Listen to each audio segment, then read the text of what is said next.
Our man Gwyn is up first, and Gwyn says, let's say, I have come to a point in my life where I am at the last chapter. I am not done. I have one last gig, so what is the model? Is it cold email? Is it Facebook ad? Is it an SEO agency? Is it a growth partner? What's the best bang for the buck? Come on, one last gig.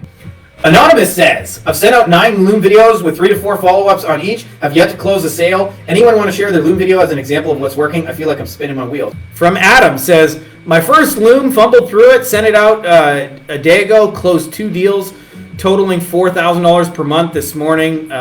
Frankie Fihn, I got tagged in that.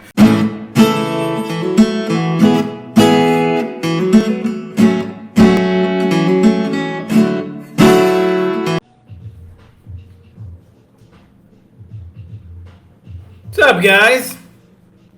Are we live? I'm hoping this week that Mexican internet is better than last week. It's been mostly good last couple of days, but you never know. It's one of the joys of living in a place that's mostly first world where I'm at, but occasionally reminds you that it is not a first world country. Excited to see you guys all back. Something I want to get your feedback on for those of you guys who watch these things. Lane Houck and I have discussed the idea of maybe at the end of August putting together an event like we do, except in this time, instead of trying to coax you guys all into coming all the way to La Paz, Mexico, to Evergreen, Colorado, which for most of you guys is just a flight to Denver, a little shuttle bus over. If you guys are interested in potentially doing something related to that, this is just an idea we discussed, so it's not like an official thing. But if you guys are interested in that, give me a thumbs up, and if you get enough people to say, hey, I would love to do that, we will do a cool ass event in the mountains in Colorado, rent some 4-wheelers, do some cool shit, and hang with some cool people. So I don't know those of you guys who are interested, but let a brother know, and we will put some details together on that. That's all I have for build up. I usually mention the Wolfpack, but I've decided to put us on a waiting list. For now, I'm just, at capacity with different things. I will open that up again later. Not exactly sure when, but if you're interested in potentially getting on the waiting list so that when things reopen, you can always give me a holler. But in the meantime, we are full, my dudes and dudettes. Anyways, let's get into the good stuff. Ladies and gentlemen, boys and girls, children of all ages, Frankie Fihn proudly brings to you our weekly Q&A. To the gun show we go. It's all shenanigans in here every day. Every day. This is it's mostly because I hang out with kids all day. For real. Most of my conversation is around toddlers. I'm feeling it right now. I'm getting old, just so you guys know. My back is hurting. I couldn't even tell you what happened. I don't know. I slept on it weird or whatever. You're getting old when you just wake up with mysterious pain. It's not like major, and I'm still like functional. But anyways, let's get into the good stuff. Our man Gwyn is up first, and Gwyn says, let's say, I have come to a point in my life where I am at the last chapter. I am not done. I have one last gig, so what is the model? Is it cold email? Is it Facebook ad? Is it an SEO agency? Is it a growth partner? What's the best bang for the buck? Come on, one last gig. All right, give you my thoughts on this. And nobody can tell you the right answer except for you. So this is just hopefully guidance that will help you to kind of dial that in.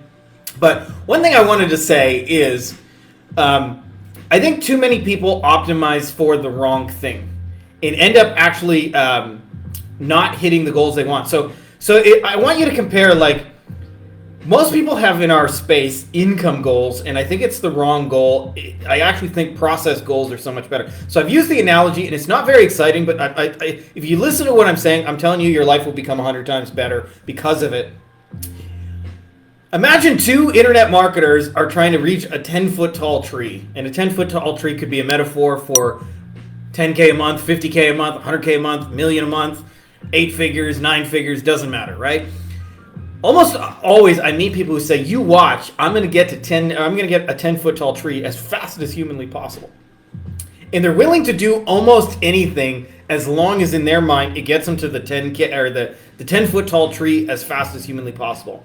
Then I meet occasionally a person who I think has more figured out, who says, I really love gardening, and so I've optimized my entire life around gardening. Every day I get to water trees is a blessing. Every day I get to do what I want is a blessing. And what ends up happening is if you play this game long enough, 6 months, 12 months, 5 years, 10 years, you watch those people, inevitably, almost always, I would say like 19 times out of 20, person A that says, I'm going to have a 10-foot tall tree, does not get to a 10-foot tall tree, and they go looking for some easier model. And they hop from model to model. There's a certain type of person I've met that 2 years, 3 years, 4 years, 5 years, 10 years, they don't have like any sort of like financial growth in that time, almost always because they just keep model hopping. Like, hey, I'm gonna go try high level SAS. That's easier. I'm gonna go try this. I'm gonna go try that. The person who waters trees and does it just because they love watering trees, almost always ends up 5 or 10 years later.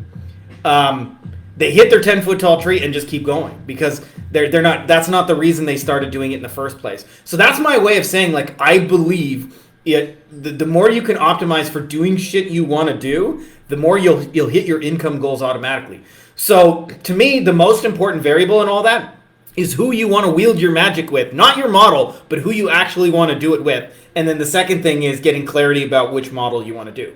So the who is actually, to me, a more important question than the model itself. Because if you end up doing shit with people you don't like, you're going to have a really hard time growing your business over the long term. At the very least, you have to have empathy and think they're cool.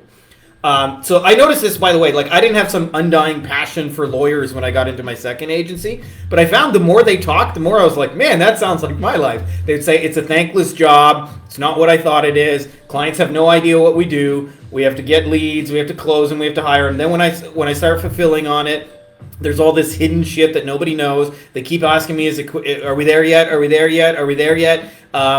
And you know, it's thankless, and I get complaints if I don't constantly communicate about it, and there's lots of meetings and bureaucracy, and it's like, man, that sounds a lot like my life working for you, right? So when they said that, I was like, man, I actually have a lot of empathy for these people. And so I think empathy is probably the most important thing, is start with a group of people you can have real, genuine, like, I like you, give a fuck about you kind of empathy. And if you skip that, you're gonna have a hard time. You're just gonna have a hard time because you're gonna be trying to do shit for people you don't really like. And I found that the more you actually like the clients you have, the better this is going to be. So that's actually the most important question, is who would you enjoy watering trees with? Then the second question is model. And to me, like, the longer I do this, the less I'm interested in all the traditional growth models. You mentioned like partnerships, like growth partner. That's all I'm interested in these days. And I'll tell you why. Like, we just had a guy in our mastermind who did something like 1.2 or 1.1 million in 1 month with one client. Now, I think about all the people trying to build $1 million agencies, and they need 80 clients and a team and blah, blah, blah, and systems and processes and things. And all those things are good. Like, I've built all those things, so I'm not like throwing stones at it. But like, you can do $1 million a month, not a year, a month with one client, right?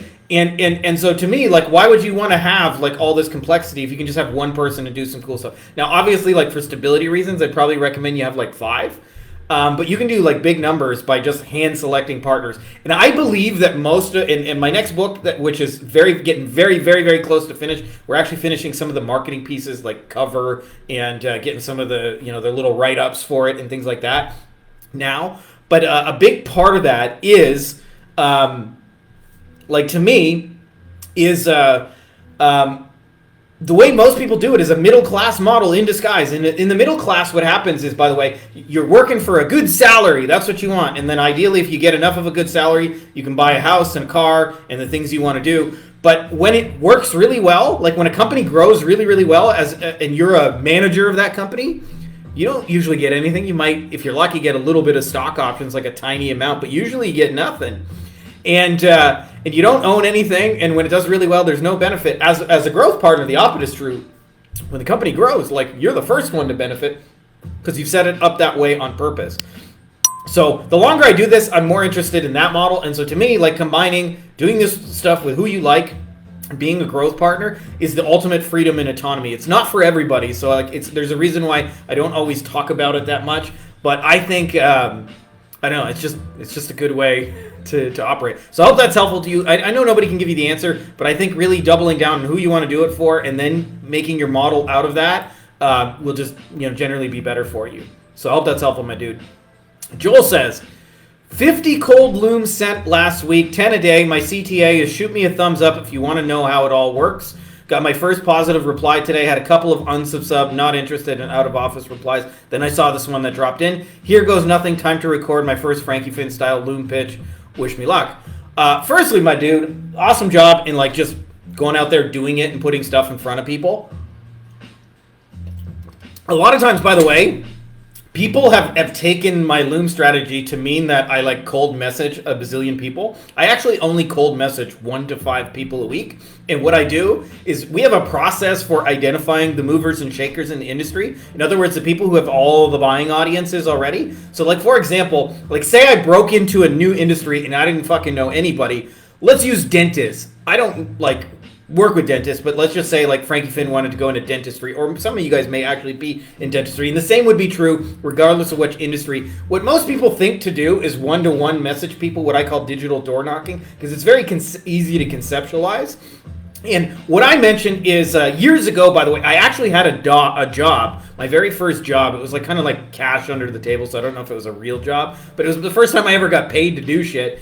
I sold chocolate bars door to door for the blind. And what would happen is we would do in the summertime, you get a big ass, heavy ass cooler full of chocolate. You need a cooler because the chocolate will melt in the summer. And you knock on doors, and basically for like 8 hours a day, anywhere from 5 to 8 hours a day, you knock on doors. And you get a mixture of reactions.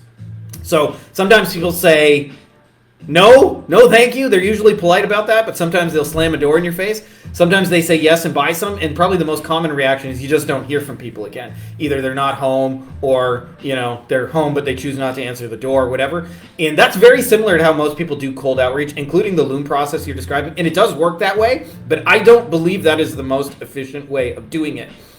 What I figured out is once a month in that business, our manager would drive down to the local grocery store, and he would ask the manager, he would go to the manager and he would say, hey, listen, we're selling chocolate bars for the blind. Is it okay if we stand outside the doors and sell them? And usually the manager would give us the blessing and be like, sure, man, go for it. So we'd line up. I think we had 6 or 8 kids, but there'd be 2 of us at each door. And the magic of this was every kid would be sold out of chocolate in like 10-15 minutes. Like every chocolate bar we could possibly fit in this guy's little shitty Geo Metro and all the kids, we'd be like filled to the lid with chocolate and kids. No seat belts, breaking all the laws. You could back in those days. Probably wouldn't try that now. But anyways, every single kid sold out in 10-15 minutes of chocolate. Now you could say it was because our sales pitch was awesome and we were really cool. But the reality is when we did it one-to-one knocking on doors, like you did sell chocolates and you did get your needs met. For me personally, like all I wanted was enough money to buy candy, to rent my own video games and go to the movies when I wanted to. I lived at home, so I didn't have any like other bills. And so like if I could buy candy and rent video games, like I was just on cloud 9. But it was a fucking grind is the point of that. Like one-to-one doing it is a grind. And so the only time I actually do any one-to-one grinding is just to test an offer. And I do that for a small period of time just to help dial it in, because I know skeptical people will give me real, honest, brutal feedback. Now, having said that, what I do today is much more akin to the grocery store. When you think about the grocery store, they already had buyer flow. Sometimes 50, 100 years that grocery store had been in business. And so people came there with the intention of spending money on food, and you intercept them on the way. Like, it don't get much easier than that. You tapped into the buyer flow. So if I was going into a new industry, like say dentists, I would identify like all the top coaches and masterminds and podcasts and YouTube channels and communities and industry association and all the software and tools and all the like magazines, all the books, all the and all the people who sell them the real physical stuff like the dental chair and the dental tools and all those things. And I would simply co-create stuff like that, valuable stuff with them that brought people to me, and then use the video to take them across the finish line. I believe that's a much more efficient way of doing it. And I'll tell you the biggest reason most people can't do that, because you have to be a little bit strategic, because you never get paid on step 1 when you do it that way. You always get paid on step 2 or step 3, sometimes step 4. And so you have to actually give people something of value first. Like you might go to the dental podcast. If I was selling SEO, for example, I would show dentists like, hey, you guys mostly want, veneers and implant patients. This is how you can get to #1 in Google for all the veneer and implant stuff, so that the people looking for the expensive procedures call you. And this is how you build out the system so that, they would call you. And I would know a percentage of them wouldn't want to do that themselves. They would just ask me to implement it for them. So I say that to you guys because I think Too many people do this in a massively inefficient way. And so I think it's a good place to get started. Digital door knocking, not against it, but I think it's literally the slowest, longest, most grindy way to do it. When you can just knock on one grocery store and sell more in 10 fucking minutes than you would in 8 hours of knocking on every door. Why? Because they already have all the buyer flows. So this, I explain this. It's hard for people to really wrap your head around this, but I'm a believer in this is buyer flow. It's like a wind that goes. It already exists in your market. Your goal is not to try and create buyer flow from nothing. It's to recognize where it is and to put your sale in it and catch that wind. So I think if you do that, I think you're gonna have a much better, faster experience with doing that. And like I mentioned, most people don't have the discipline to do it because you don't get paid on step one. Like when I go on a dental podcast and I create a valuable episode, it might take them 3-4 weeks to chop that thing up, to edit it, to distribute it. So I won't make any money at all. Zero for 3 weeks. But as soon as that episode goes live, lo and behold, some people are going to reach out to me and listen to it and go, man, can you do that veneer implant thing for me? And I'd say, sure. I'd put together a video with all the details and send it to you. And so if you can have the discipline, and we're not talking an eternity of discipline, I'm talking a couple of weeks. But I believe that that'll help you. Now, as far as the video itself, if I was just to give people one tip, I've had a lot of people send me these videos over the last little while, and the number one mistake I see with this, time and time again, is people send me the video about their service instead of the outcome. So what's the difference, okay? So we mentioned the dentist example, okay? I know dentists want to sell their expensive procedures, right? Just my mom worked in a dental office for 23 years. So I understand dentists, more than some other industries that, even though I've never actually sold any stuff to dentists. But if I was in that industry, if I made a video about here's how we're going to do SEO or here's how we're going to get you number one in Google, you know what I know a dentist doesn't care about? SEO or Google. If I said here's a video about how we're going to get veneers patients or implant patients into your practice at $35,000 a crack, and here's what we need to say on your website to get veneer patients, here's the reviews you need to have, here's how you need to optimize your Google listing, these are the keywords we need to go after. What's going to happen is I'm still kind of, in a way, talking about SEO, but I'm relating it to the thing they want. So if you put them up side by side, your service, which is what most people make the videos on, or thing they want, outcome they want, this is in size, this little bit of importance, this is massive to them. I want veneers patients. That's a big thing in my world. I want SEO and Google. That's a little tiny thing, right, that they just see as a necessary step. So when you make these videos, make them about the thing they want and how you're going to get them there. So like I said, just recap, I'd show them here's a veneers patient, here's an average veneers thing, here are the veneers searches in your area, here's your listing, I want to change this to talk about veneers, here are your reviews, we're going to ask people for some reviews about veneers, here's your website, I want to optimize it for veneers, here's your email capture, I want to change that to hey, sign up for veneers. I'm going to do all this to push veneers patients your direction using Google. Does that make sense? Right? So I say that to you guys because too many people make it about them and their service, and they just don't give any fucks about that. There's no fucks given about you and your service. And so the number one thing I see wrong is people go, hey, I'm Frankie, I'm going to tell you about our SEO service and how we're going to get you number one on the Google. Instead of, hey, I'm Frankie, and I'm here, you person, to show you how to get the thing you want and how we're going to assist you in that process. It sounds like a small detail, but man, it makes a massive deal of difference in the conversion because you're talking about thing they want, and that's all that really really matters to them. So let's see what else we got here. Hold on a second. Lost my. Man Basil says, what is an effective way of initiating a conversation to inquire about the pain points, challenges, trying to go deeper than surface level observations in such a way that you can get to the other side to trust you and their guard down so they can answer truthfully about what's bothering them? In other words, develop and gain their trust from the first hello. So there are some levels to this. First level, I'll just answer the question in an easy way. I actually made a video. It's on our YouTube channel. For those of you guys who are not followers, the channel's name is Beyond Agency Profits, and the video is called The Unfair Sales Advantage. So that's what you'll want to search. Beyond Agency Profits, Unfair Sales Advantage. You go to YouTube, type that in. It'll show you a video, and it'll show you how to get your market to tell you in their own words, because here is something that not enough people understand already. Your market is already having that conversation with themselves, and you're just not listening to it. So you don't have to get them to open up. You don't have to get them to trust you. You don't have to do any of that shit. You just have to find where that conversation already is, put these babies up, and listen. And so the way I've done that, and by the way, the video kind of goes into the logistics of it, but I use a couple of sites, Reddit, Quora, Facebook communities, Amazon, and then I just search for hardest thing about being a dentist, hardest thing about being a general contractor, hardest thing about, etc. And look at the answers and look at things that consistently get upvoted. They've already told it to you in their own words, by the way. So having said that, though, if you want to go deeper on that and have people open up to you in a conversation, I believe there is a precursor to that. And the precursor is Dusan Dukovic calls this stances. So an example of a stance, just so you can understand like kind of the idea in the book without having to read the books, is everybody who like wants to lose weight knows you got to diet and exercise. Like it ain't a secret. It's not. This is not new information.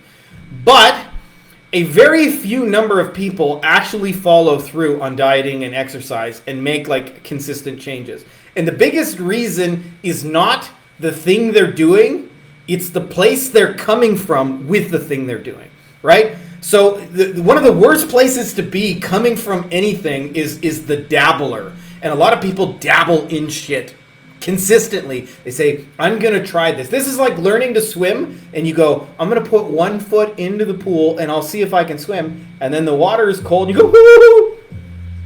And by the way, I'm actually teaching my kids to swim in our pool. So my oldest can already swim, but my middle one is working on it right now. She's 4 years old. It's kind of amazing that she's learning to swim. She's getting really close, by the way, not quite there. But anyway, she...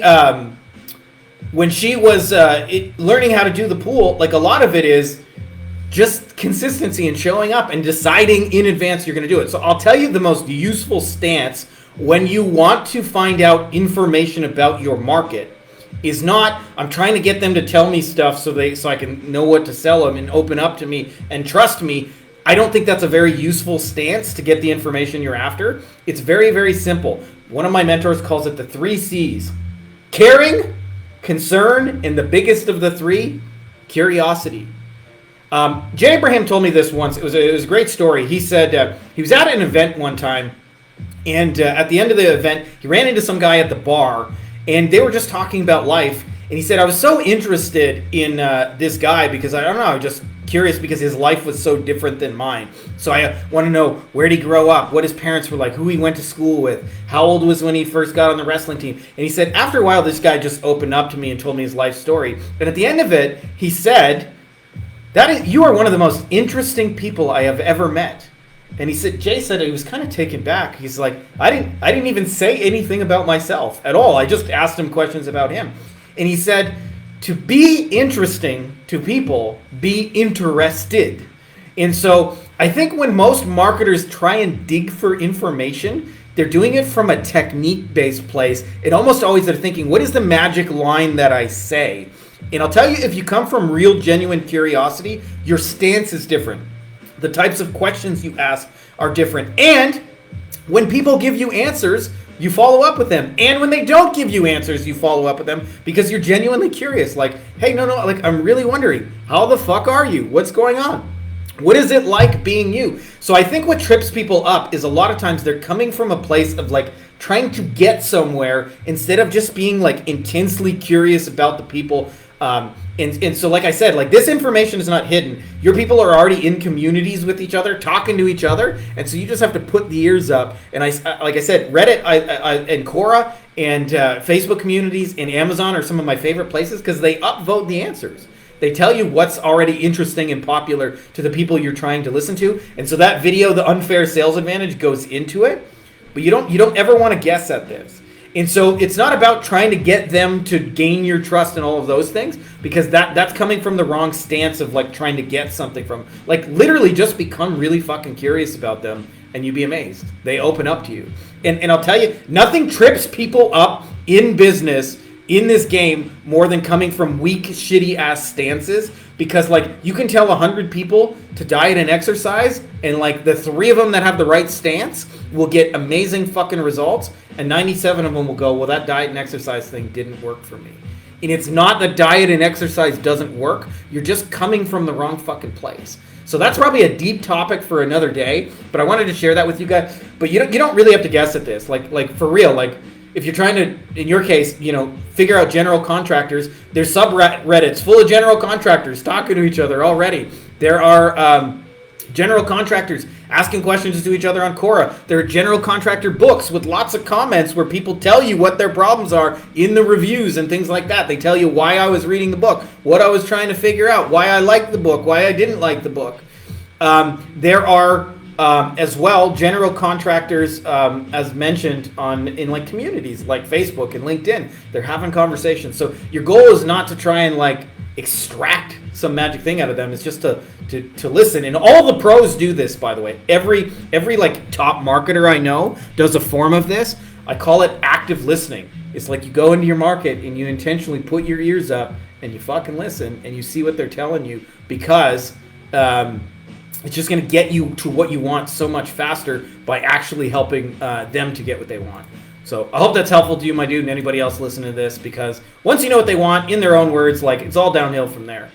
Kath says, hey, Frankie, based on your experience with plastic surgeons, what would be a good first date to offer to get the foot in the door? What price would you recommend for that first date? My marriage offer is to bring them mommy makeovers using a website and Google Ads. Thank you.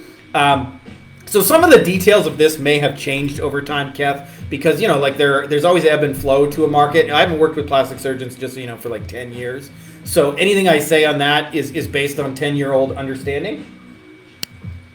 So almost always, plastic surgeons, for the most part, are after specific procedures. And there's a reason for that. I didn't really understand this when I got into this, but just so you like to illustrate this point, I assumed, like most people in most markets when I first got started, that more is better. So like if I bring you more patients, you go make more money and everything is going to be mo better. And what I found is one day a plastic surgeon said, I don't make any money off of breast augmentation. And I said, you charge like $6,000. You don't make any money off of that? And he said, nope. And I said, why not? And he said, well, there's a company called Allergan, and they make breast implants. And the breast implants in those days were like anywhere from $1,000 to $2,500, depending on the size and some details. So he's like, usually I spend $1,500 to $200 just on the implants. And then I said, and is that it? And he said, no, I have to get OR time. And I said, OR time? He said, yeah, I have to rent the facilities at the hospital in order to do surgery. And they charge me like a couple of grand to do surgery. And so it's like $2-3 for that. And then he says, and then they usually finance it. And so there's a cost of using financing. He said, when it's all said and done, like I might make $200-300 on that $6,000 procedure. And half the people fucking complain because, like their insecurities were the reason they came in for plastic surgery, and you can't fix insecurities by changing your body some of the time, right? So it was kind of a shock to me to find out, like, they do a $6,000 procedure and sometimes make nothing, and get complaints about it. And so when I found out, like, what are some of the other procedures you do make money? And one of the answers I got back in the day is they said cool sculpting. I said, cool sculpting, what's that? And they have a machine where patients go under and it, like, I don't know, it shoots some cold rays into you. Obviously, I'm like not super scientific about this, but it shoots some cold rays in at you and kind of melts your fat. And I said, why do you like those? And they said, 2 reasons. Reason number 1 is it usually requires multiple treatments. So they might only pay $200, but they'll pay 20 treatments of $200. I said, okay, that makes sense. They said the second reason they said is the machine is the benefit, not me. And so I can actually have like one of my assistants deliver it. And so I actually can make money. Like we can sell an infinite amount of cool sculpting without me having to deliver it. And I was like, wow, that's interesting. And so I never really thought about it because $5,000 in cool sculpting and $5,000 in breast implants are not the same $5,000 to them for 2 reasons. 1 is the amount of money they make, and 2 is the amount of energy expended in delivering it. So the question to you is, what is that high value stuff that is like effective for them? Now I can tell you just a couple of things, cool sculpting being one of those, mommy makeovers being one of those, a lot of them like facelifts and nose jobs. Those are, I guess, 2 other ones, facelifts and nose job. But if I wasn't sure, I would join some plastic surgery communities and I would just say, like, what kind of procedures do you wish you had more of? And they'll give you the answer. And I wouldn't guess at that, just so you know, because it may have changed over time. And then as far as price point, like usually a $5,000 to $10,000 website will get your foot in the door, and then automatically lead into the back end thing. In your case, ads and let's bring you those kind of people. Because most of them, if they got a $40,000 procedure and you can just bring them one person all year, that's worth a $5,000 to $10,000 website investment. And so you just got to make the argument that you're going to make them a really bitchin' awesome website. So I like the website plus paid ads kind of angle, but I don't necessarily know what those procedures are anymore. They may have changed over time. They may not have. I don't necessarily know the answer, but I know how to find it out. Like, you just ask them. Just say, like, what kind of patients do you wish you had more of? And then look for the things that people say consistently. You'll notice it's not the stuff. Most people just sell, by the way, the generic more. I'm going to get you more patients and more leads and more sales and more. But if you're doing breast implants and that's most of your procedures and you don't even make any fucking money, like, who cares if you get more, right? Like, okay, so now I got 200 people I'm not making any money off, right? Like, that doesn't make a difference. So you want to really focus it on the thing that they want. The best way to find that out is just to ask them that magic question. What kind of patients do you wish you had more of? They'll tell you the answer to that.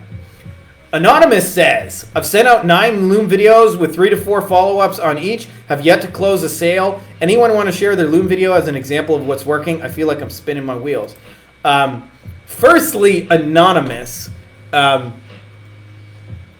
mentioned this earlier, but the way most people use Loom videos is they assume what I'm saying is like, let's do some digital door knocking one-to-one and then chase people. And that can work. We have a lot of people that work, but I actually think that is the least efficient way of doing it. It is not the way that I personally recommend closing people with Loom videos. I recommend, like I said, going to the grocery stores, co-creating valuable stuff with them. Then when you get 100 people to reach out, sift and sort them through video. I believe that's a much more effective and efficient model. That's a conversation for another day. But I wanted to illustrate something that I don't think enough people understand, because I think most people greatly underestimate what is actually required over the long term to win with cold outreach. And because of that, I think it leads to a lot of frustration and things like that. And I say this to you because, like, I don't think enough people know how to troubleshoot it when it's not working. So somewhere around 2007, 2008, I started doing SEO, like, for clients and, doing a bunch of it. And I remember back in those days, it was around early 2009 that they started coming out with courses that said you should cold message these people: dentists, doctors, lawyers, plumbers, butchers, candlestick makers, etc. And what happened is these people went from never having really heard about SEO, like it was not a mainstream idea in their mind, to over a course of about 6 months, they started getting 100 pitches per day. And a lot of like lawyer clients and stuff have told me, hey, it's not just you guys that pitch us. We're targets for the financial people, the investment people, the real estate people, the mortgages, the insurance, and so forth. So they're like, I get cold pitched 100 times a day, every day in my inbox. And so a lot of people show up, they send one message in their inbox, and they don't realize that that person has literally got, if they've been in business since 2009, give or take, they've gotten 100 messages a day times 365 days a year, because they even come in on Christmas, because a lot of those babies are automated. That means they've gotten 36,000 messages per year for 15 straight years. They've literally been cold pitched 500,000 times before you show up to the door. And so a lot of times people come to me and they go, well, I sent one message and nobody responded. Nobody bought my shit. Firstly, I think most people underestimate how much work it is to actually stand out. This is why, by the way, when we do our cold outreach stuff, it has a massive amount of personalization in it, because people don't give a fuck about you. And the biggest reason, by the way, that people ignore messages is when it's like, when you can tell it's mass market and automated and sent to everybody. Hey, quick question. I could get you 15 to 20 booked appointments. Would that be interesting to you? Well, I know you sent that to 12,000 people, so I'm just going to ignore that. Right? I don't even feel that, because you didn't take the time to message me. It's just some copy and paste shit. I don't even feel the need to respond to you. Which, by the way, the most common response to outreach is nothing. No response of any kind. So I don't know what the future holds. I don't have a crystal ball, but I think with artificial intelligence, the amount of messages people are going to get is only going to 5 or 10x. And so the standing out from the inbox is harder than most people think. And I believe it is going to take probably over the next 5 years, 7 to 15 messages with cold outreach to actually get somebody's attention and get them to respond. So the fact that you said I sent 9 messages and I got 3 to 4 follow-ups, I hate to break it to you, but you're just scratching the surface. You're just scratching the surface. Because a lot of times I think people think, hey, I sent this message. It is the most important thing in my reality because I'm trying to drum up business, that it is of equal importance in the client's inbox. And to them, it's just a blip of 100 things they've fucking seen, a million different times. So to give you an example of a system that works, I saw a guy in a Go high level group. They were sending 15 messages over 30 days. They also used an automated voice drop for once a week, and they sent the person text messages. So that something like 30, 40 messages in 1 month to get an actual booked appointment. I say this to you guys because this is why I'm not a big believer in doing one-to-one cold outreach. It's a fucking grind. It's just such a fucking grind to get people's attention. And I'll tell you why. Okay? It's very simple. It's easy and it's free. So where do you think the vast majority of people are sending messages? Email, Facebook and Instagram DMs, all the cheap, easy LinkedIn messages, all the cheap, easy, free ways. And so what happens is people waste enormous amounts of energy chasing people through this and mostly doing it ineffectively. Now, second thing I wanted to rant about is I think most people misunderstand what the point of message number 1 is, okay? So the best way I could illustrate this, let's say I'm interested in meeting a girl that I want to either sleep with or get married, but let you guys decide what the end outcome is. But let's say marriage and make it less sleazy. Okay, so I'm trying to meet somebody to marry them. If I walk up to a girl on the street and say hey, you're amazing, I want to marry you, and I want to move to the suburbs and have 3.3 kids, and I want to have a house on a quiet little dead end street, and I want to go every year on vacation, and I want you to meet my parents. If I message that to 100 people, or message or talk to 100 women, chances are I'm gonna go 0 for 100 on that, by the way, right? And it's just because it's too much too quickly. And so what happens is an actual much better opening is much smaller. It's much smaller. It's just hey, you seem interesting. Can we talk for a minute? And ideally, you seem interesting, and here's why. Can we talk for 2-3 minutes? Yeah, all right, let's talk for 2-3 minutes. I'm walking this way. Sure, I'll walk with you. That is a far better opening and is far more likely to ironically lead to marriage. So I say this because it might look like this. It might look like we talk. Then it might be hey, you seem cool. Can I have your number? I want to text you later. Then it might text her and say, hey, I'm going for a little adventure here. Would you like to join me? And then we have a little date, and then we go on some dates, and then maybe after 3-4 dates, we might sleep together. Then we might start, hey, let's go steady. And then after going steady, we might talk marriage. But point being, there's a process they go through to get to that. And most people are trying so hard to get to the credit card in message number 1. I'm not saying you can't get to credit cards, by the way. Sorry, my music turned off because I'm just getting a random message number. I got a new SIM card in my Mexican phone, and I get a huge number of spam calls. Literally nobody knows my number, so I know they're all spam calls. Because what else would they be if nobody has my number? So there is a process, and the marriage does not happen in step 1 of the process. It happens several steps later. So I believe the point of message number 1 is not to try and sell them your shit. It's not to try and close them. It's just them to get them to say, that sounds interesting. Tell me more about it. That's it. And if you can have the discipline to understand it's a process, you can make the sale in step 4 or 5 or step 3. And we're not talking a massive amount of back and forth, but I think one of the biggest reason people struggle is they go, hey, quick question, buy my shit. Hey, quick question, buy my shit. Hey, quick question, buy my shit. And to me, it's the equivalent of running around to pretty girls on the street and going, hey, quick question, you want some dick? Hey, quick question, you want some dick? Hey, you want some cock? You interested in some cock? You interested in getting married? And the approach is just broken. So you'll know your outreach is working when the answer is like, tell me more. And usually, by the way, the beginning of my outreach conversations historically are 1 to 3 words. Sure, tell me more. Okay, curious, right? And a lot of people don't know where to go from those conversations, which is, by the way, I don't recommend doing this on the coldest, most skeptical strangers first, because I think it's the hardest way to do it. Then the last piece I wanted to mention on that, if you're messaging strangers, okay, it makes a great deal of difference what you offer, what sort of outcome you are promising in that email versus like, and so I'll tell you what most people do is they just say like, hey, I got SEO, do you want to buy it?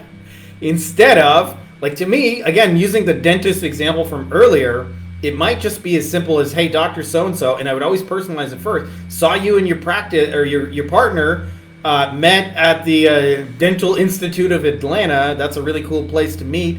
I was thinking about a way to bring you guys implant patients. I think there's a ton of opportunity, and there's a whole bunch of keywords I can see in Atlanta where people are looking for implants. Would it be cool if I showed you what I had in mind? And all he might say is, sure, okay.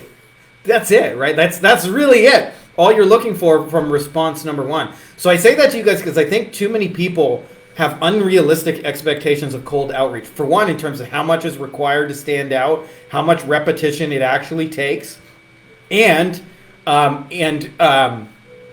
you know, like, then they're not promising something meaningful, and they're trying to go for the sale in a single script, and it's like the equivalent of just like walking up to a girl and going, hey, do you want to marry me? And I'm a big believer in this, that when everybody else is zigging, in other words, they have hundreds of messages in their inbox, zag intentionally. So like one of the things that I do is, like, I will sometimes take the scripts that are already working and fire them up in direct mail and send them with direct mail. And the reason we do that is really simple. Nobody gets fucking letters in the mail anymore, so they always stand out. Right? Why go where there's 100 times the competition to get somebody's attention when you can go somewhere else where there isn't?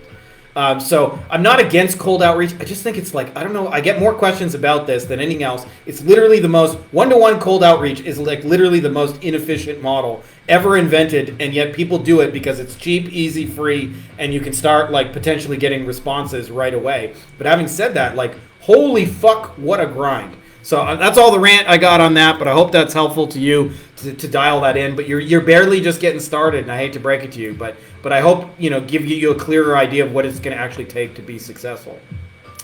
Dapo says, my man says, where'd that go?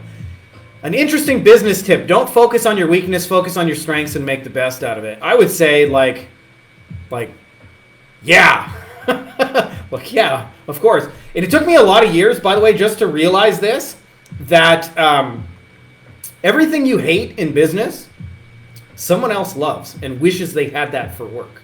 So for me, for example, I hate button pushing. And I'll tell you, the place that stresses me the most out with button pushing is Facebook ads. So I hate going in there and clicking the buttons and say, like, it literally overwhelms me, and I don't fucking like it. But I actually do like writing ads and creatives and, like, you know, like running Facebook ads. I just don't like getting to the step where you got to actually input it into the machine. So we've had a virtual assistant on our team. Shout out to the B-Dog, who has been our Facebook ads guy for a few years now.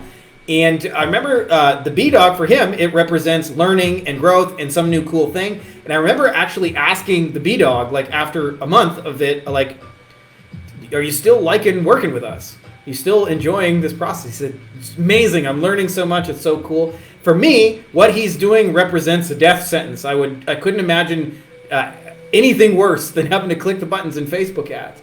And what I realized in doing that is there are things that you love and that you're good at, and that's the things you should double down, and everything else somebody else loves. So I hope that's useful to you guys, because there was a tendency in the beginning to think I had to be Mr. Everything. I had to be the accounts. I had to be the delivery person. I had to be the communicate to the clients. And I'm like, there's people who love those things. I'm just like, for me, I just like, as you guys can probably guess, I like shooting my mouth off in videos. everything else somebody else likes more than me, and I'm happy to give them that work. So, yes, agreed.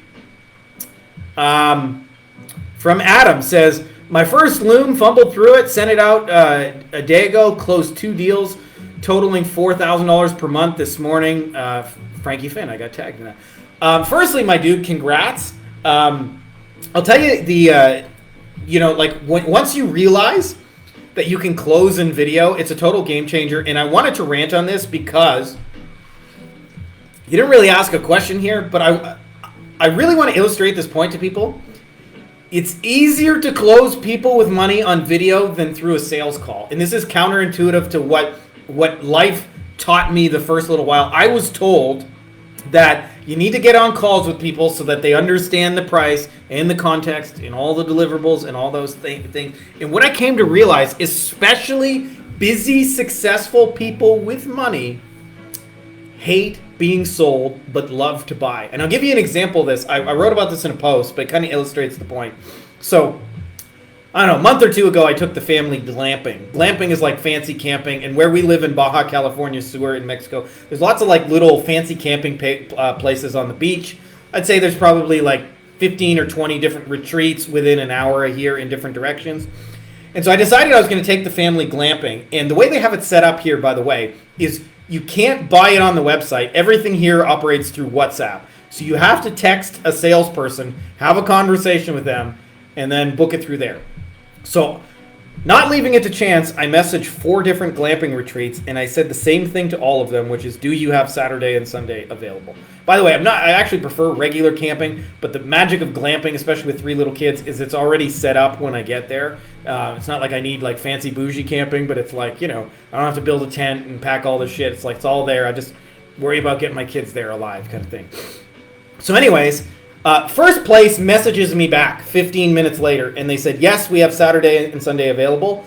And he sent me 16 digits, and I was confused. I'm like, what am I supposed to do with these 16 digits? And he said, well, you can go to OXXO, which is a convenience store, and you can tell them these 16 digits, and you can pay your bill through there.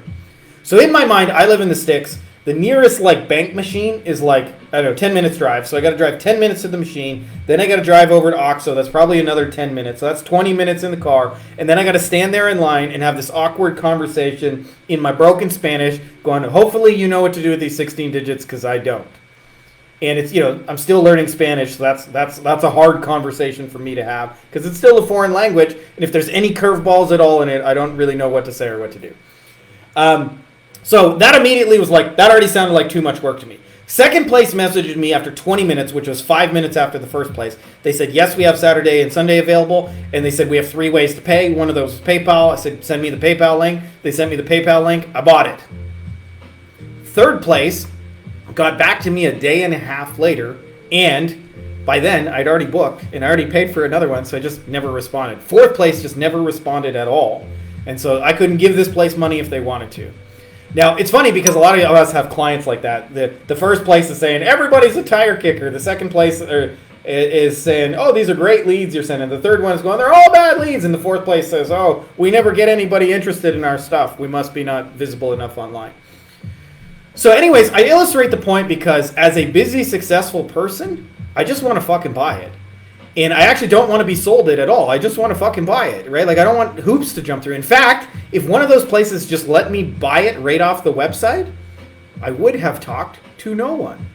Nobody. Just would have bought it right off the website, scheduled it, came in. And so originally, the reason I say this is because when you switch to selling in video, a lot of times we think there's a benefit to a sales call.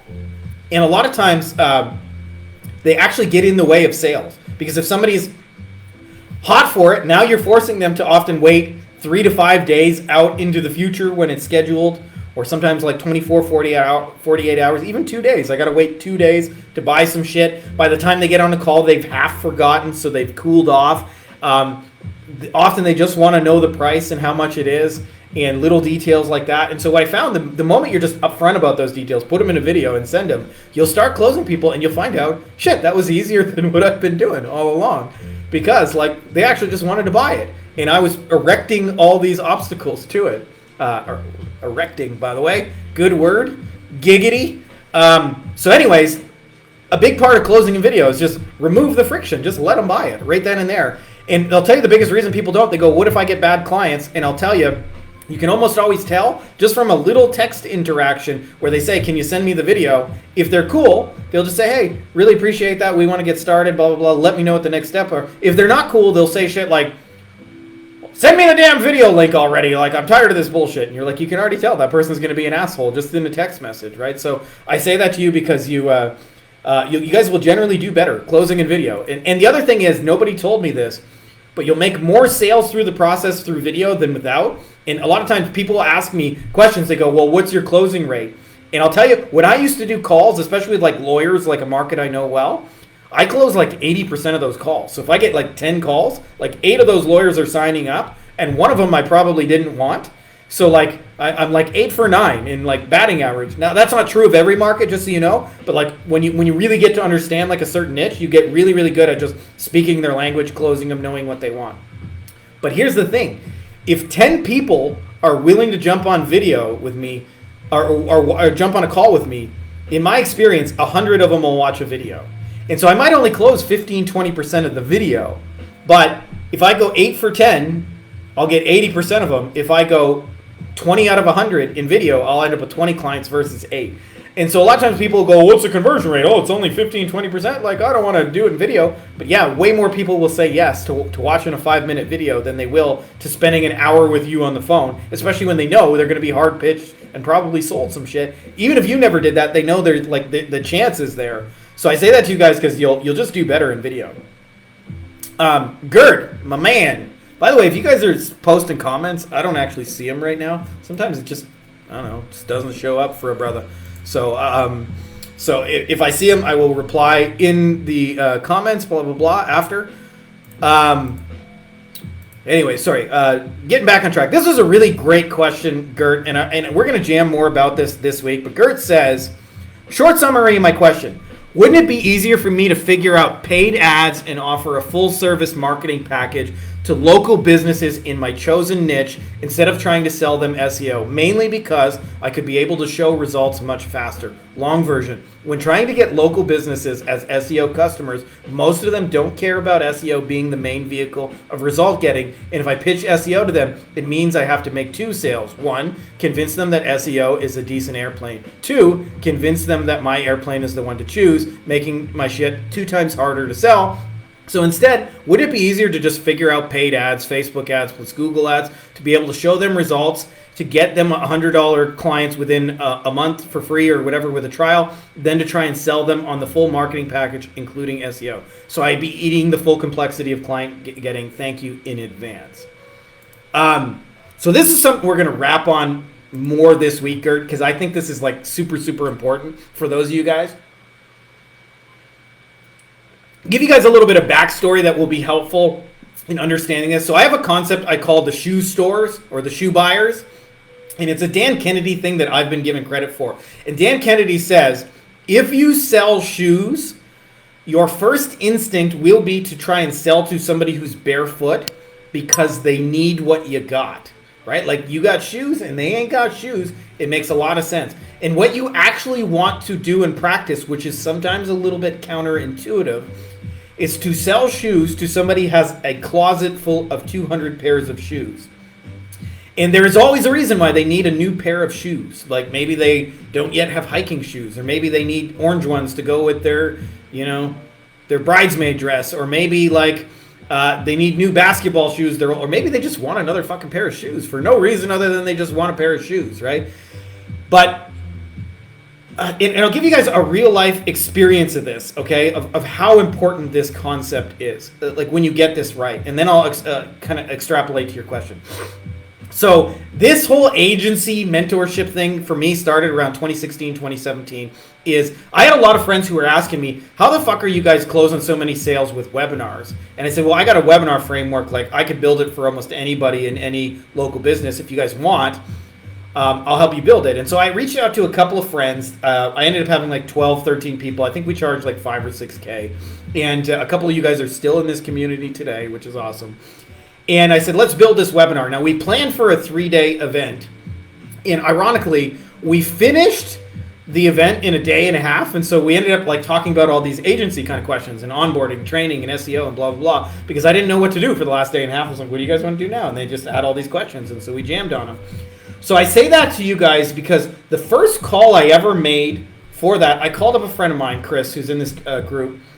And Chris said, like, hey, what's up? Like, what are you calling me for? And I said, well, to be honest with you, Chris, I'm putting on a live event, and I think you'd be perfect for it. So I'm probably going to try and sell you an event right now. And he said, all right, tell me about this event. And so he said, like, firstly, he's like, what are we doing? And I said, well, I got this webinar system. I think I could build it for you. I think it would work really, really well in your business. And so the goal of the event, we're going to build this webinar and put it in place. And then you'll have this sort of paid ads acquisition system. And he said, how much is it? And I want to say I said like 5 or 6K, whatever the amount was, is kind of, I forget now. And then he said, and when is it? And I told him the dates. And he said, and where is it? And I think we were having it in Toronto, Canada. So I said, in Toronto. And then he said to me, can I split it into 2 payments? And I said, sure.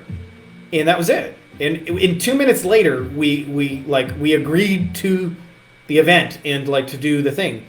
And I thought, man, like that was at that point in my life, that was the easiest sales call I had ever done. Now I had closed lots of sales and I had all, but they were all done on the back of these like 45-minute to 90-minute long-winded sales calls. I'd never like just closed a $5,000-$6,000 call in 2 minutes, and it was super easy. And I thought, well, it was easy because he's your friend. That was my first thought. And I thought, you know, I have a lot of friends. I ain't just giving my friends $5 or $6 grand just because they're my friends. Right? Like that's not a good reason to give somebody $6 grand or whatever it was, $5 grand. Let's say 5. Just that's not a reason to give somebody $5 grand. And what I realized is when I thought about it, Chris was a habitual shoe buyer. We had met at a bunch of events and masterminds and things like that. And he just went to a lot of these things, as did I. I'm a shoe buyer of those things as well. And so it's like for him, it was like, hey, I got a pair of shoes. Tell me about the shoes. Okay, that sounds like a pair of shoes I could use. And we closed the deal. And it was like a 2-minute call. So I say this to you because there is a tendency to think of local businesses as all the same. And think like the faster I can get a result and the more I include, the more valuable it will become. And that is not my experience. And I'll give you an example of this. So early in my second agency, we did a bunch of Facebook ads for personal injury attorneys. And one of the things I figured out is that when you had one ad that worked for one client, you could roll that out to every client because they were all in like one tight niche. And so I could deliver the same thing again and again. And what ended up happening is, I remember in the beginning we had about 20 clients. We were just getting started with it. And I remember there were 2 lawyers I talked to back to back. One was a guy named Ron who was in San Diego, and we were running ads for him. And I asked him like how it was going. And he said, all your fucking leads are terrible. They're all shit. Like, blah, blah, sky is falling. And right after that, I had a call with another lawyer named Greg in Corpus Christi, Texas. Really, really smart, awesome dude. We still do some stuff today together. And I was actually terrified of the call because I thought he was going to tell me the same thing that Ron said. And he said the exact opposite of what Ron said. He said, oh, this is great.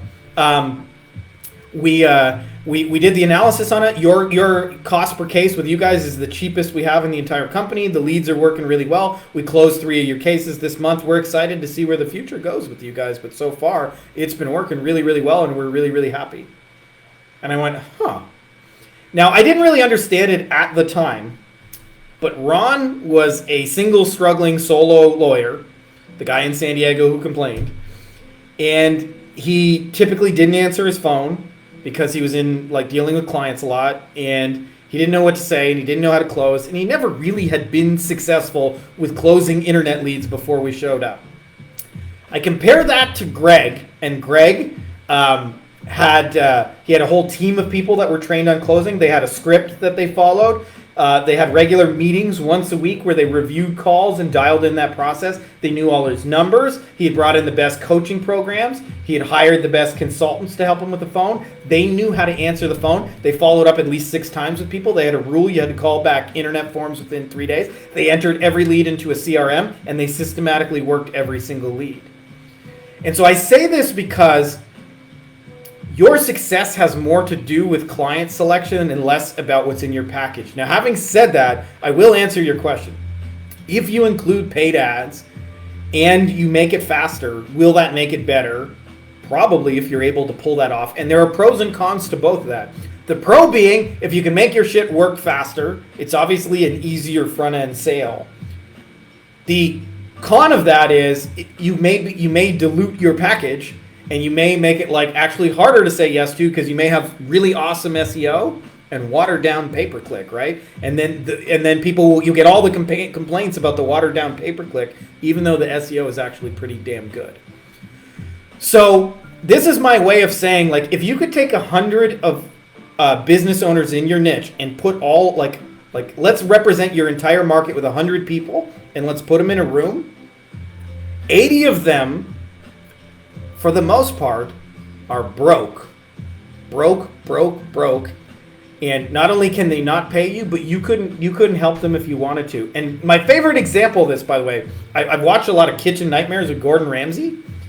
And one of the things he does is he goes into these struggling restaurants, and he goes in as the savior to fix them up and save the business. So they're on the verge of bankruptcy.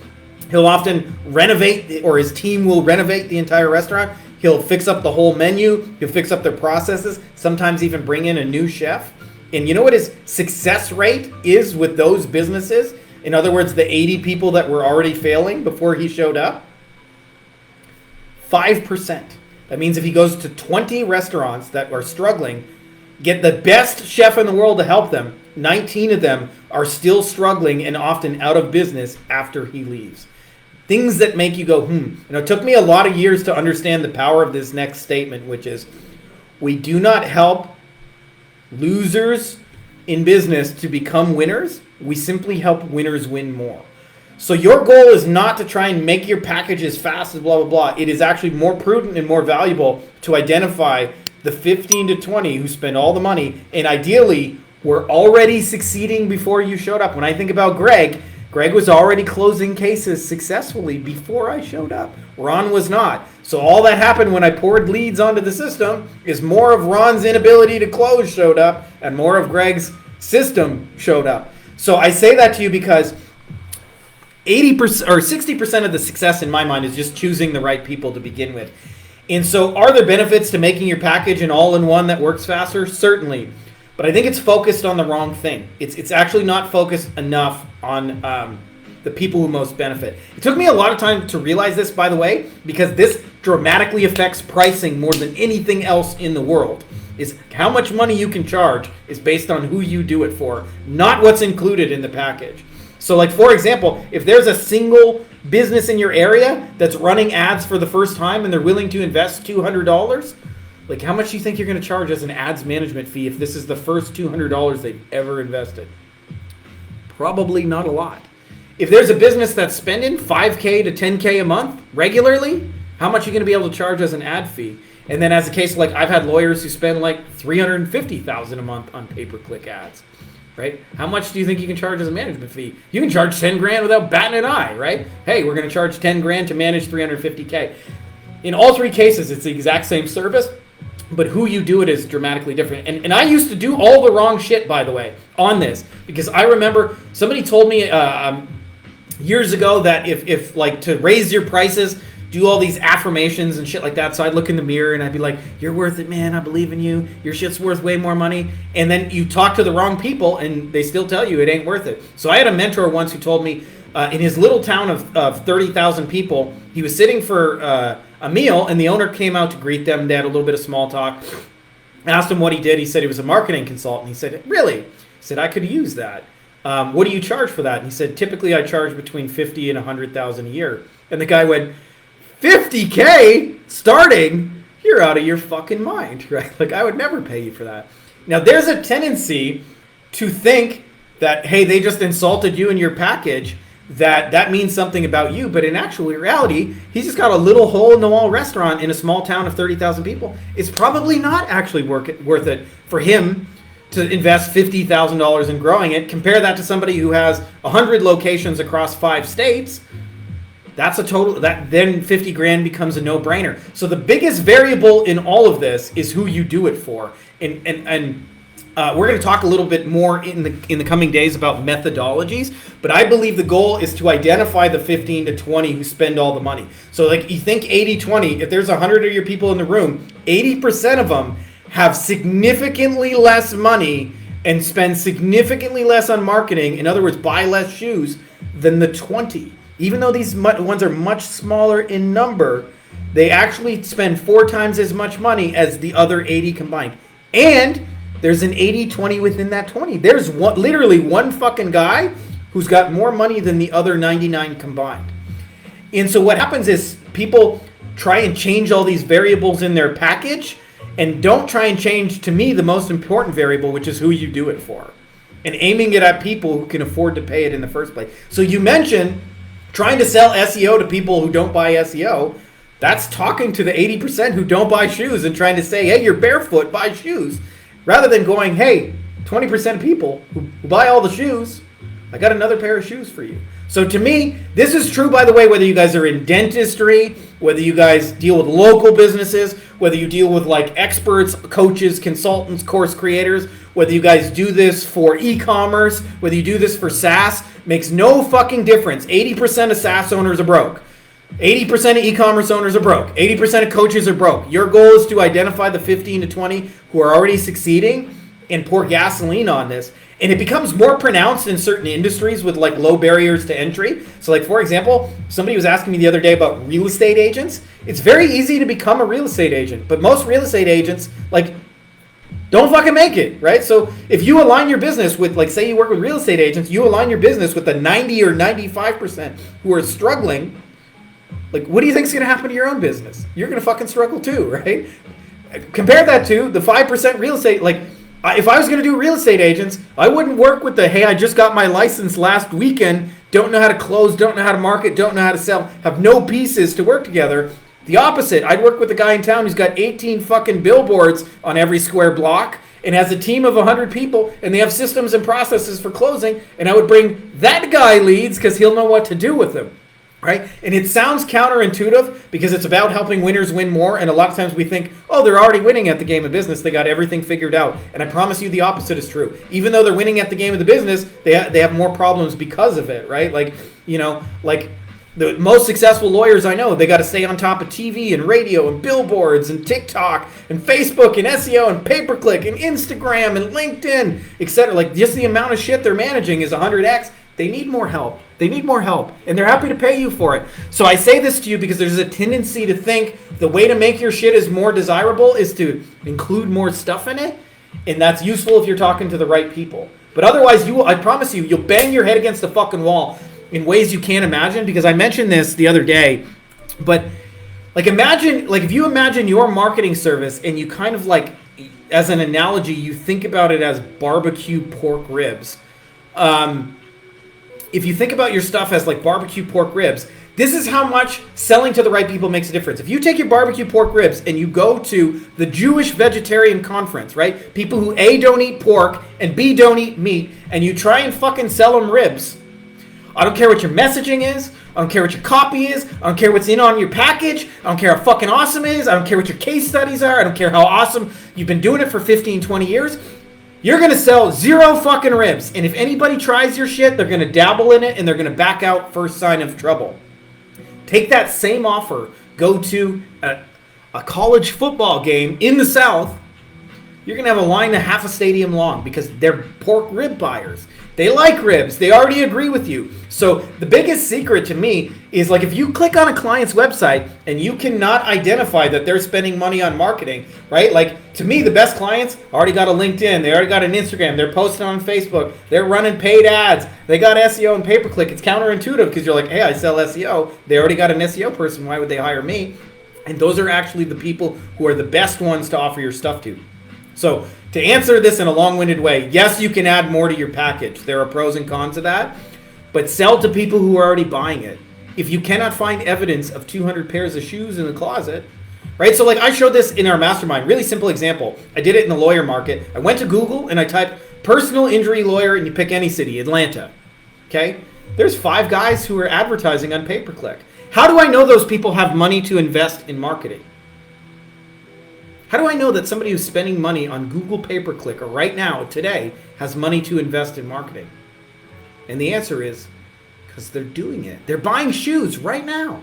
I don't have to convince them to buy shoes. I can see for free on the internet they're buying shoes. So for those of you guys who want a cheat code with that, if you mention me at Coldlytics, Coldlytics can identify everybody in your industry who has a Facebook and a Google Pixel on their site. Those are 2 pairs of shoes in the closet. And to me, again, it's like let's eliminate the 80% of people who would never buy your shit. 80% of dentists will never fucking pay you, and if they do, they will only dabble in your shit and cancel a very short time later, right? So much of this is client identification, not about let's make my package more valuable by doing it faster. Having said that, like, okay, you can do that. So I hope this is a powerful rant. We're going to go on it deeper in this week, but client selection, identifying the people who can spend for it, are best set up to win for it, have the tools and resources to use what you got, and will stay and pay for a long time, I think is the biggest untapped secret in our entire industry, because most people just think all dentists are equal. But again, if you put 100 of them in a room, 80 of those dentists are fucking broke and will never pay you for your shoes, right? So the real magic is being able to identify the 15 who 20 and then only making offers or only getting in front of those people. Last question, and then we're finished with the ranting. Old man yells at cloud. Eric says, any email templates or suggested strategies for getting web design clients to get on board with SEO? So I'm assuming, based on your question, Eric, that you sold them a website, and now you would like to, on the back half of that, say, hey, I also do SEO. Tell you about a guy I do some consulting with. His name is Chris. And he does this in the car detailing space, and I think his solution for what you described is brilliant for 2 reasons. One is it's scalable, and 2 is does not require him. So all he simply does is when somebody buys a website, he adds them to an autoresponder that then tells them about SEO. They get something like 30 messages over a year, 6 months, something like that. And the messages are 50% education, 50% case studies, and here's what we can do for you. So the education stuff, here's SEO, here's how it works, here's how it can benefit your business, here's what you'll see out of it, here's like timelines, here's what you can expect, here's why you should get it. Case study, here's what we did for client number 1, here's what we did for client number 2, here's something we did for client number 3. And to be honest, you could probably sell it just on the basis of the education, because the education establishes you as an expert. But the reason I like doing it over the autoresponder way versus the one-to-one is Chris's business scales really well for that reason. Because if you have to have like a bunch of one-to-one conversations, I'm not saying you can't do it, but as you get bigger, that will become harder to systematize and organize. But just adding somebody to an autoresponder and then getting them to raise their hand, say, okay, this 12th email you sent me about the SEO, I've been thinking about it for a while. Sounds like something I need. Can we get started on it? So there's more than one way to be successful with that. But it's really like, to me, the education, case study, automated email follow-up, it just scales really well. It's just really simple. It's a create once, drip feed forever. And for him, he just sends them an email a week about it, and like they decide when they're ready to do it. And I'm a big fan of like doing it with that kind of model. So if you're not already, I would suggest something like that. I thought my Zelda music just ended. By the way, for those of you guys who are here at the end, I got this for Father's Day. Sweetest thing, my little girl, Te Amo, which is I love you, Papa. From my Zelda bee, and love you, Daddy. Spanish brought a little tear to this old man's Grinch heart, and then my other one said, "I made you a princess because I'm your little princess." So anyway, for those of you guys who are looking to do that, like this is actually, by the way, Eric, the question you asked is one of the smartest questions, because I believe that the biggest untapped money in most agencies, they make sale number 1. Don't know how to go to sale number 2, which is really just put stuff in front of them and ask. But because most people don't do it, you'd be amazed at how many people buy websites and don't even know you do SEO, or hear about it, think that's kind of interesting, but don't pull the trigger, and then nobody follows up with them. I really think, by the way, I'm going to talk more about this, that follow-up is the secret to, in many ways, making money, in like follow-up done well. Because people are busy and there's just more and more stuff competing for their attention. Like when I grew up, there were like 4 or 5 channels on TV that came in the bunny ears. Now there's like 1,000 with satellite. And then there's 1,000 more songs to listen to on Spotify, and there's radio stations, and there's satellite internet, and there's talk shows, and there's billboards, and there's 45 social media apps, and there's 18 notifications. Like, the amount of shit competing for people's attention is increasing, and as a function of that, or as a result of that, the ability to just repeatedly keep your message in front of somebody in time, knowing it sometimes will take 7, 15, 20 messages to get people over the hump. The people who are willing to invest in that and do that, I think, are going to just win more long term. I'll tell you, the people who lose the most consistently is the people who believe there's some one automated magic message they're going to send. Like, I can compare it to dating guys who are like, what's the magic pickup line that'll always get me laid? Instead of like, just build a relationship with that person over time. Sounds so simple, but the people who know how to build relationships at scale, and I think a tool like an autoresponder is one of the best ways to do that. So hope that's helpful to you, my dude, because I think a lot of people are leaving a lot of money on the table by missing sale 2. I may actually one day offer a like done for you sales service to just like help people go from sale number 1 to sale number 2, because we already have those pieces in place to make it super easy. Anyways, that's all I got for you guys in this edition. I forget what I mentioned at the beginning, but I mentioned that the Wolfpack, we are full right now, so there is a waiting list. So I don't have a ton of stuff to tell you guys that we got for sale. What I wanted to find out, for those of you guys who listen to this, Lane and I are thinking about putting on an event in August in Evergreen, Colorado, which for I know a lot of you guys who live in America, good old America, fuck yeah, coming to save the motherfucking day, yeah. For you American friends, that's one easy flight to Denver, in and out. If you guys would be interested in that, let me know, and we will put it together. If you guys are not, I won't force anybody to do it, but we'd love to do something cool with you guys, and our events are usually pretty fucking awesome. So that's all I got for you guys. Much love.